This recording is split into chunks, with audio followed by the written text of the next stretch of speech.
সাধারণ মানুষ যখন একত্রিত হয়ে সমস্ত হুজুরদেরকে গণপিটুনি দিবে, তখন গিয়ে সব হুজুর ঠিক হবে, এর আগে কোনো হুজুর ঠিক হবে না।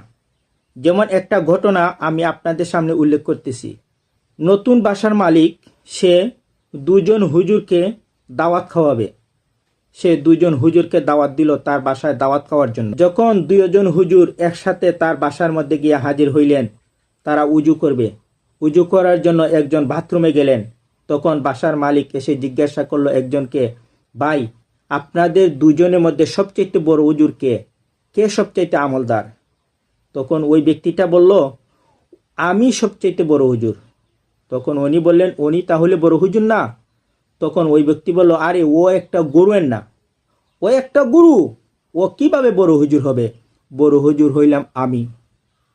যখন ওই ব্যক্তির উজু শেষ হয়ে গেল, তখন ওই ব্যক্তি উজু করায়